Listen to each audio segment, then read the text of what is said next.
Good evening साथियों, स्वागत है आपका the medical knowledge hub channel में।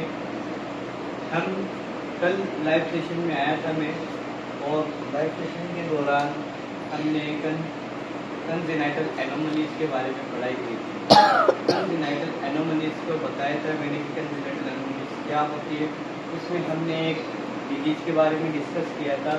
उस डिजीज का नाम था मेगा कोलन, जो एक सिस्टम से रिलेटेड है जिसको बोलते हैं ना गैस्ट्रो इंटेस्टाइनल सिस्टम या फिर ट्रैक। जीआईटी ट्रैक का डिसऑर्डर होता है। जीआईटी ट्रैक कहाँ से स्टार्ट होती है?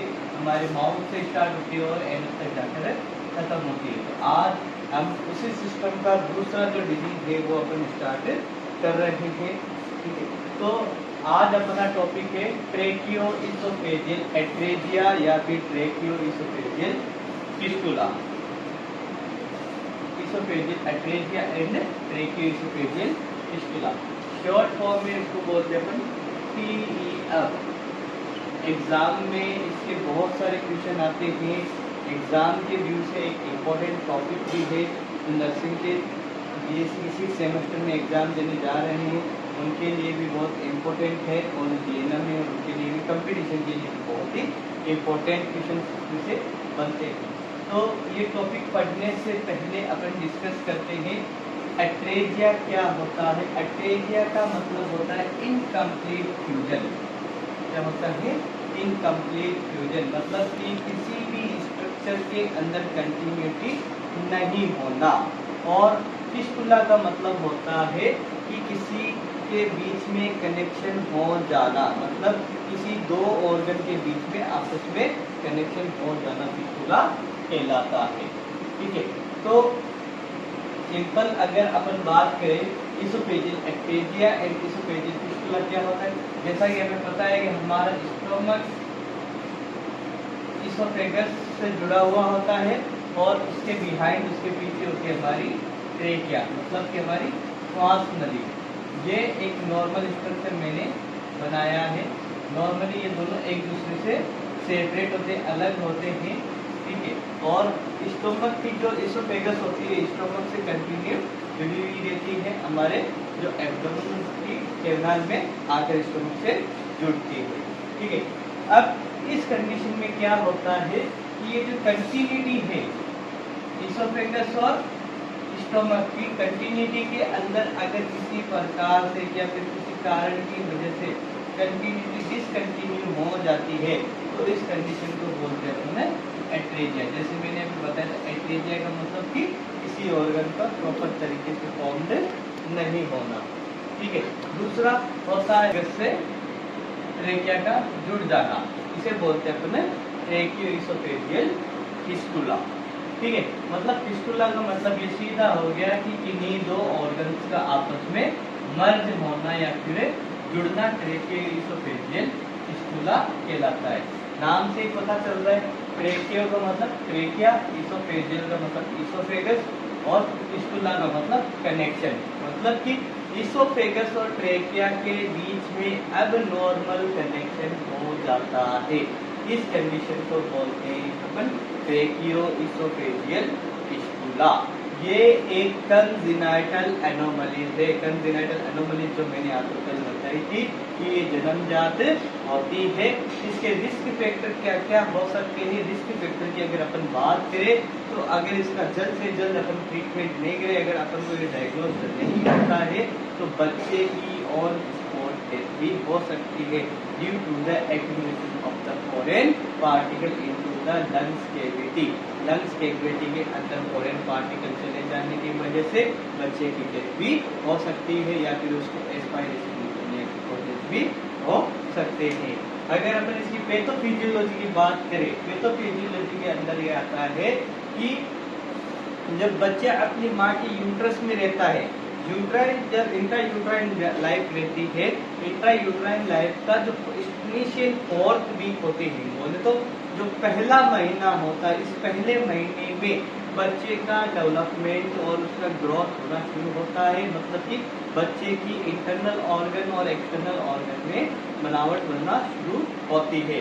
इस दौरान अगर उसकी एम्ब्रियोनिक पीरियड के अंदर अगर उसकी जर्म सेल रह गई है, प्रिमिटिव जर्म सेल जो गट को बनाती है, अगर वो गट को प्रॉपर सेट उसके अंदर डिफेक्ट आ जाता है, उस जर्म सेल में डिफेक्ट आ जाता है, तो उस डिफेक्ट की वजह से क्या होता है कि उसकी जो पूरी गट है, गट क्या होती है हमारे ओरल कैविटी से लेकर हमारी पूरी एनल कैविटी तक एक कंटिन्यूअस एक कैविटी चलती है जिसे अपन गट बोलते हैं। जैसे कल मैंने आपको एक डायग्राम करके बताया था, इस डायग्राम में हमारी इसोफेगस, फिर स्टोमक, देन हमारी इंटेस्टाइन, फिर large intestine, then sigmoid colon, then anal. तो ये एक प्रकार का गट है, ये कंटिन्यूअस चलने वाला एक सिस्टम होता है जो कि इसमें किसी भी प्रकार का ऑब्स्ट्रक्शन नहीं होना चाहिए। तो अगर ये प्रिमिटिव गट सेल्स जो जर्म सेल होती है, ये अगर गट में, इस गट में किसी भी प्रकार के अबनॉर्मलिटी आ जाती है तो और या फिर डिफेक्ट हो जाता है तो जिसकी वजह से ये उस गट के अंदर सेपरेशन कर देती है और ट्रेकियोइसोफेजियल फिस्टुला या इसोफेजियल एट्रेजिया कॉज कर सकता है। अगर अपन इसके डायग्नोस्टिक ये इटियोलॉजिकल फैक्टर की बात करें, इटियोलॉजिकल फैक्टर के अंदर जैसे कि मैंने बताया था कि जितनी भी कंजेनिटल एनोमलीज है, सबसे पहले तो इनका कोई पर्टिकुलर कॉज पता नहीं होता है, तो इसका कॉज क्या बताएंगे अपन, इडियोपैथिक। इडियोपैथिक होता है मतलब कि अननोन कॉज की वजह से भी ये हो सकती है। दूसरा आता है जेनेटिक फैक्टर, अगर किसी महिला के अंदर क्रोमोसोमल एबनॉर्मेलिटीज हो जाती है, किसी भी प्रकार के क्रोमोसोम की उसके अंदर एबनॉर्मेलिटीज हो जाती है। क्रोमोसोम्स दो प्रकार के होते हैं, एक तो होते हैं अपने सेक्स डिटरमाइंड क्रोमोसोम्स और एक होते हैं अपने ऑटोसोमल क्रोमोसोम्स। जो ऑटोसोमल क्रोमोसोम्स होते हैं वो 22 पेयर्स में पाए जाते हैं। इन्हीं क्रोमोसोम्स का काम होता है हमारी बॉडी को फॉर्म करना, मतलब कि हमारी बॉडी बनाना। जब हमारी बॉडी इन क्रोमोसोम्स के थ्रू बनती है तो इन क्रोमोसोम्स में अगर ऐसा क्रोमोसोम जो हमारी गट को बनाता है, अगर उस क्रोमोसोम में किसी प्रकार के डिफेक्ट हो जाता है तो उसे बोलेंगे अपन जेनेटिक डिसऑर्डर। ठीक है, तो अपन यहाँ पे उसको अपन नाम दे दिया genetic disorder. Teratogenic drug second one अगर अपन बात करें कि अगर कोई महिला है प्रेगनेंसी के इनिशियल टाइम में ऐसी मेडिसिन का सेवन कर रही है जो उसके बच्चे के लिए भी हानिकारक होती है, जैसे कि टेट्रासाइक्लिन ड्रग आती है, इसके अलावा बहुत सारी ड्रग आती है, पेनिसिलिन, एजिथ्रोमाइसिन वगैरह। एजिथ्रोमाइसिन तो अपन सेफ बोर्ड पे अगर दे सकते हैं, लेकिन टेट्रासाइक्लिन एक ऐसी ड्रग है जो टेराटोजेनिक में आती है, मॉर्फिन का यूज में लेती है। ठीक है, तो ऐसे बहुत सारी जो ड्रग्स है जो प्रेगनेंसी के अंदर कॉन्ट्राइंडिकेटेड होती है, अगर हमें ड्रग्स का अगर यूज में लेते हैं तो मदर को प्रॉब्लम हो सकती है। नेक्स्ट आता है इंट्रा यूट्राइन एनवायरमेंट, अगर महिला के यूट्रस का एनवायरमेंट सही नहीं है, intra uterine environment is determined as like है कि यूट्रस का अगर प्रॉपर शेप नहीं है, यूट्रस के अंदर कोई बल्ब बना हुआ है, किसी प्रकार का मास का फॉर्मेशन हो रखा है, या किसी प्रकार का फ्लूइड का एक्यूमुलेशन हो रखा है, या फिर इनवर्टेड यूट्रस हो रखा है। इस कहने का सिंपल मतलब कि उस यूट्रस का मतलब कि नॉर्मल एनवायरमेंट जैसा होता है वो उसका यूट्रस का जो एनवायरमेंट रहेगा वो एबनॉर्मल रहेगा। ठीक है, देन आता है radiation. Radiation is the most vastly features of the any kind of congenital anomalies. जहाँ पे रेडिएशन होती है वहाँ पे किसी न किसी प्रकार की कंजेनिटल एनोमलीज का केसेस हमें दिखाई देते हैं। सबसे बड़ा एग्जाम्पल है कि अमेरिका ने जो हिरोशिमा नागासाकी पे जापान के अंदर जब न्यूक्लियर अटैक किया था, न्यूक्लियर बॉम्बिंग की थी, तो वहाँ पे जो न्यूक्लियर जो रेडिएशन थी वो आज भी फैली हुई है, और जहाँ पे वहाँ पे अगर आज भी बच्चे पैदा होते हैं तो वो कंजेनिटल एनोमलीज के साथ में वहाँ पे बच्चे पैदा होते हैं। और इसी के साथ में अगर कोई महिला बार बार प्रेगनेंसी के दौरान बार बार सोनोग्राफी कराती है, बार बार सीटी एंजियोग्राफी कराती है, या फिर एमआरआई कराती है, तो या फिर एक्सरे बार बार कराती है, तो उस वजह से भी महिला के बच्चे के लिए प्रॉब्लम अराइज हो सकती है। अब देखिए इसके मोस्ट कॉमन जो बैक्टीरियल इटियोलॉजिकल फैक्टर होते हैं, जिसको अपन बैक्टीरियल के नाम से जानते हैं, वेक्टरल का मतलब होता है सबसे पहले तो वर्टेब्रल कॉलम डिफेक्ट, बच्चे के अंदर वर्टेब्रल कॉलम डिफेक्ट रहेगा। दूसरा रहता है एनोरेक्टल मार्क फॉर्मेशन रहेगा, कार्डियक डिफेक्ट रहेगा। कार्डियक डिफेक्ट बोले तो बच्चे के हार्ट के अंदर किसी न किसी प्रकार का डिफेक्ट रहेगा, इसका हार्ट अच्छे से फॉर्म्ड नहीं रहेगा। ट्रैकियोएसोफेजियन फिस्टुला की कंडीशन हो जाएगी, रीनल एब्नॉर्मलिटी हो जाएगी, यहाँ पे रीनल एजेनेसिस की कंडीशन भी अराइज हो सकती है, लिम्ब एब्नॉर्मलिटी भी हो सकती है। मीन्स बहुत सारे इसके कारण हो सकते हैं, सारे के सारे इसके कारण हैं जो मैंने आपको अभी डिस्कस किए हैं। अब अगर क्लिनिकल मैनिफेस्टेशन की बात करें तो क्लिनिकल मैनिफेस्टेशन के अंदर इसका सबसे पहला साइन आता है फ्रूदी सलाइवा। फ्रूदी सलाइवा बोले तो बच्चा जब उसकी सलाइवा आएगी तो झागदार उसकी सलाइवा निकलती है और एक्सेसिव सलाइवा उसकी ड्रूलिंग होगी, मतलब कि बहुत ज्यादा वो सलाइवा गिरेगा। और बच्चे में डिसअपनिया की कंडीशन रहेगी, एब्डोमिनल डिस्टेंशन रहेगा, रेस्पिरेटरी डिस्टेंशन रहेगा, एस्पायरेशन निमोनिया की कंडीशन हो सकती है। मोस्ट कॉमन 3 सीड साइन इसके अंदर अपन को दिखाई देंगे। एक्सेसिव कपिंग रहेगी, साइनोसिस रहेगा, एंड चोकिंग के साइनस हमें दिखाई देते हैं। ये क्यों होते हैं कारण मैं अभी आपको बताता हूँ।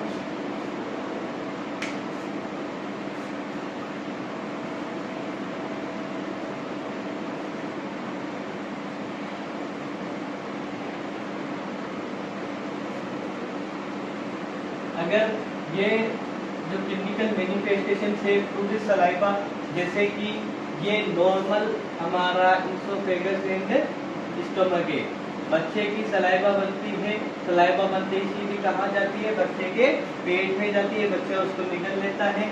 अब ये ट्रेकिया है, नॉर्मल है, रेस्पिरेशन बच्चे का नॉर्मल होता है, ठीक है। ये तो मैंने नॉर्मल कंडीशन बताई। अब नॉर्मल कंडीशन में इसमें क्या होता है कि फ्रूडी सलाइवा कैसे दिखाई देगा, ये बच्चा और उसका स्टमक, ये तो इसकी इसोफेगस हो गई। इसोफेगस में तो सबसे पहले तो अगर बच्चे ये कंडीशन आ गई है तो इसोफेगस में खाना वाना कुछ भी नीचे नहीं जाएगा, बच्चा हैंड टू हैंड उसको वोमिट के रूप में बाहर निकाल देगा। क्लिनिकल मैनिफेस्टेशन में अपन लिख सकते हैं वोमिट से, उल्टी के रूप में उसको बाहर निकाल देगा, रीगर्गिटेट कर देगा, ठीक है, क्योंकि नीचे जाने की यहाँ पे जगह नहीं है, दोनों जगह से रुके हुए रास्ते हैं, ठीक है, तो आगे नहीं पहुंच पाएगा। ये तो हो गई अपनी इसोफेजियल एट्रेजिया की कंडीशन। अब अगर फिस्टुला की बात करें तो फिस्टुला के अंदर क्या बताया था मैंने कि ट्रेकिया के साथ में इसोफेगस जुड़ जाती है, ट्रेकिया और इसोफेगस आपस में जुड़ जाएगी, तो इसके साथ में ये वाली कंडीशन अराइज होगी। फ्रूडी सलाइवा कैसे आएगा, फ्रूडी सलाइवा उसके साथ में एयर मिक्स होके आती है, ठीक है, और सलाइवा ड्रूलिंग होती है। अब जब बच्चे को हम किसी भी प्रकार की अगर फीडिंग करा देते हैं, इन केस ऑफ हमें पता नहीं चलता, मदर को पता नहीं चलता, मदर बच्चे को दूध पिला देती है, तो दूध की वजह से बच्चे के लंग्स में चले जाते हैं और बच्चे को निमोनिया हो सकता है, एस्पायरेशन निमोनिया हो जाता है, जिसकी वजह से बच्चे की डेथ भी हो सकती है। अगर निमोनिया में लंग्स के अंदर कॉन्सोलेशन की कंडीशन भी अराइज हो सकती है, तो ये बहुत ही सीवियर कंडीशन होती है, इसका इमीडिएटली सर्जिकल ट्रीटमेंट करना बहुत जरूरी है। एब्डोमिनल डिस्टेंशन कैसे होगा, एब्डोमिनल डिस्टेंशन इस वजह से होता है क्योंकि इसोफेगस और ट्रेकिया एक दूसरे से जुड़े होते हैं, बच्चा सांस लेता है, अगर बच्चे को अपन ने फीडिंग पे नहीं रखा है तो अच्छी बात है, अगर जब बच्चा सांस लेता है तो उसकी जो एयर है वो उसकी स्टोमक में चली जाती है, स्टोमक में जैसी एयर जाती है तो उसका एब्डोमेन डिस्टेंशन होता है, और जो एब्डोमिनल गैसियस आती है, एब्डोमिनल गैसियस भी उसके लंग्स के थ्रू ट्रेकिया के थ्रू उसके लंग्स में चली जाती है, इसकी वजह से उसको एब्डोमिनल डिस्टेंशन होता है, रेस्पिरेटरी डिस्ट्रेस की कंडीशन उसमें अराइज हो जाती है। इसके अंदर रेस्पिरेटरी एसिडोसिस की कंडीशन भी होती है। रेस्पिरेटरी एसिडोसिस की कंडीशन क्यों होती है, क्योंकि HCl की जो मॉलिक्यूल्स होते हैं या फिर जो गैसेस मॉलिक्यूल्स होते हैं वो उसके ट्रेकिया के अंदर भी जाने के चांसेस होते हैं, ठीक है। अब अगर अपन बात करें नेक्स्ट इसके टाइप्स की, तो इसके टाइप्स मेनली 5 प्रकार का ये ट्रेकियोइसोफेजियल फिस्टुला होता है। क्या 5 प्रकार का ट्रेकियोइसोफेजियल फिस्टुला होता है। पहला टाइप होता है सिर्फ और सिर्फ इसोफेजियल एट्रेजिया, जो मैंने यहाँ पे बताया है। इसके अंदर क्या होगा कि इसोफेगस और स्टमक के बीच में कंटिन्यूएशन नहीं रहेगा, ये कंडीशन यहाँ पे आ जाएगी। इसको बोलते हैं अपने एट्रेजिया की कंडीशन। ठीक है, अब दूसरा टाइप होता है आपका upper fistula with atresia. Upper fistula with atresia मतलब कि अपर पार्ट में फिस्टुला होगा, अपर पार्ट में फिस्टुला होगा। जो हमारी इसोफेगस रहेगी, इसोफेगस तो दो भागों में बटी हुई रहती है, लेकिन जो अपर पार्ट रहेगा, अपर पार्ट ट्रेकिया से जुड़ा हुआ रहता है, अपर पार्ट ट्रेकिया से जुड़ जाएगा। इसे बोलते हैं अपन सेकेंड स्टेज या फिर second type of tracheoesophageal fistula. Third type के अंदर क्या रहता है? थर्ड टाइप में सीधा सा है कि इसोफेजियल एट्रेजिया तो है, इसोफेगस और स्टमक के अंदर कंटिन्यूटी नहीं है, लेकिन जो अपना इसोफेगस स्टमक से जुड़ा हुआ होता है वो किससे जुड़ जाता है? ट्रेकिया से जाकर जुड़ जाता है, जिसकी वजह से बच्चे को कंडीशन अराइज हो जाती है, ट्रेकियोएसोफेजियल फिस्टुला की कंडीशन यहाँ पे हो जाएगी। और चौथी कंडीशन होती है जिसको अपन एच शेप के नाम से भी जानते हैं। चौथी कंडीशन के अंदर जो इसोफेगस और ट्रेकिया, इसके अंदर एट्रेजिया की कंडीशन अराइज नहीं होती है।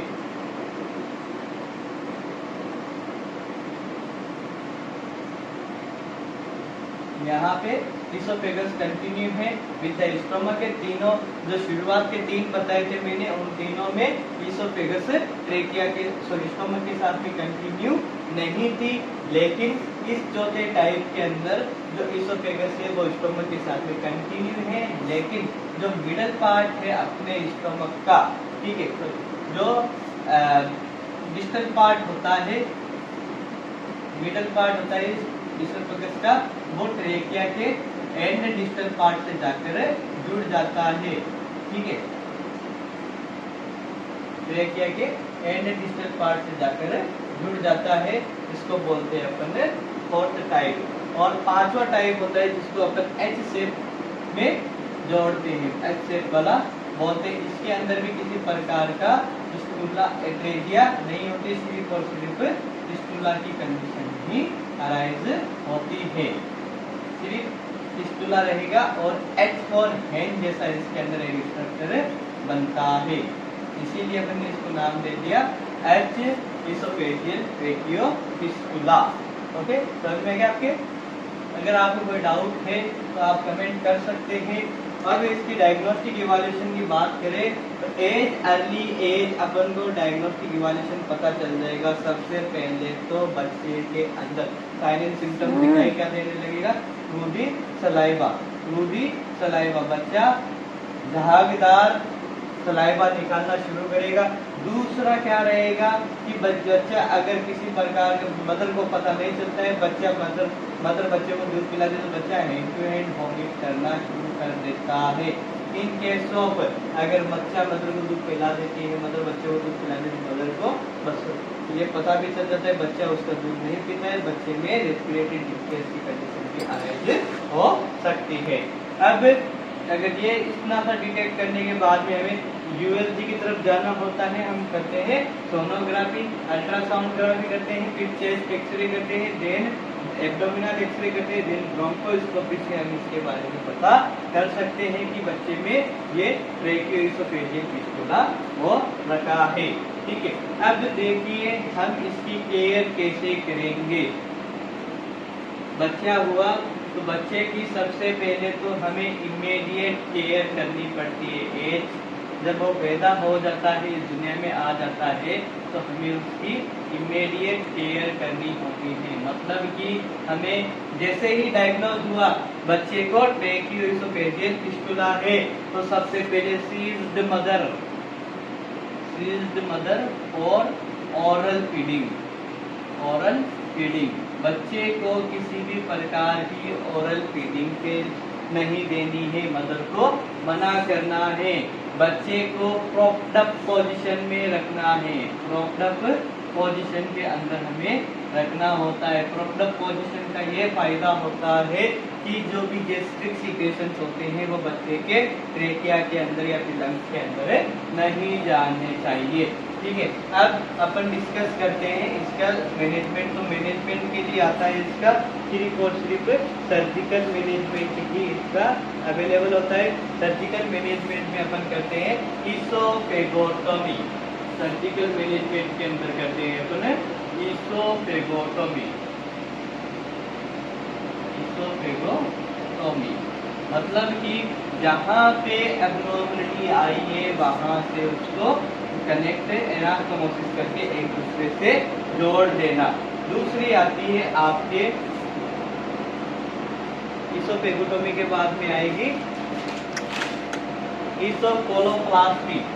इसोकोलोप्लास्टी, इसोकोलोप्लास्टी अगर ये ज्यादा जुड़ी हुई है, ज्यादा बड़ी प्रॉब्लम है तो हमें कोलोप्लास्टी करनी है। फिर आती है इसोगैस्ट्रोप्लास्टी। इसोगैस्ट्रोप्लास्टी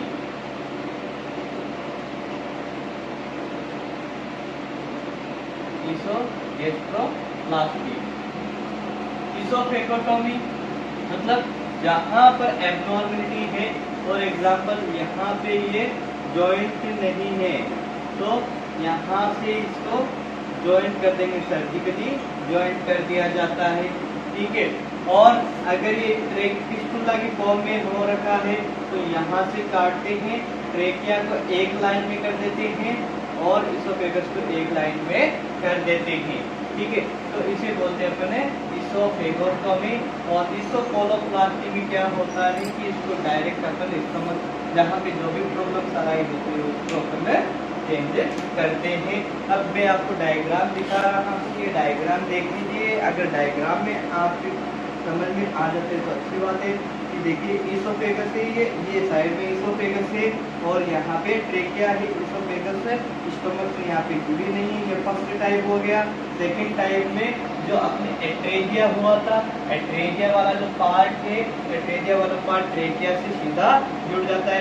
थर्ड टाइप में इसोफेगस का वाला जो ये अपने स्टमक वाला पार्ट होता है, स्टमक वाला पार्ट ट्रेकिया से जुड़ जाता है। फोर्थ टाइप में इसोफेगस के अंदर एट्रेजिया की कंडीशन नहीं पाई जाती है। फिफ्थ टाइप में डायरेक्ट एच शेप होता है तो अपन डायरेक्ट इसका सर्जिकली ट्रीटमेंट कर सकते हैं। ठीक है, इसके अंदर गैस्ट्रोटोमी भी कर सकते हैं अपन और बहुत सारे मैनेजमेंट है। बच्चों को अपन एनपीओ में रखते हैं, नथिंग बाय माउथ करते हैं बच्चे को, और सर्जिकली में गैस्ट्रोटोमी फीडिंग के द्वारा, फीडिंग ट्यूब के द्वारा अपन डायरेक्ट बच्चे को फीडिंग करते हैं या फिर आईवी लाइन से अपन बच्चे को हील करते हैं। जब बच्चे का प्रॉपर सर्जरी हो जाती है तो सर्जरी के कुछ दिनों तक अपन बच्चे को एनपीओ में रखते हैं ताकि जो खून हुआ है उसका सर्जिकल जो स्ट्रक्चर है उसको प्रॉपर हील हो जाने के बाद में फिर उस बच्चे को फीडिंग के लिए मदर को अलाउ कर देते हैं। अगर आपको किसी भी प्रकार के क्वेश्चन आते हैं या फिर आपको कोई डाउट है तो आप कमेंट कर सकते हैं और चैनल को सब्सक्राइब लाइक करना मत भूलिए। बहुत मेहनत करनी पड़ती है आप लोगों को पढ़ाने के लिए, मुझे भी काफ़ी टाइम निकालना पड़ता है, बिजी शेड्यूल रहता है, तो आपके लिए एक प्रॉपर वक्त लेके आया हूँ मैं आपको सिर्फ पढ़ाने के लिए कि खास मेरी भी स्टडी हो जाए, आपके साथ में मैं भी पढ़ लूँ। ठीक है, तो आपसे यही रिक्वेस्ट है, अपना चैनल समझ के चैनल को सब्सक्राइब कीजिए, लाइक कीजिए और अपने दोस्तों के साथ में ये इंफॉर्मेटिव जो इन्फॉर्मेशन है, जो डिजीज कंडीशन अपन पढ़ रहे हैं उसको शेयर कीजिए। Thank you.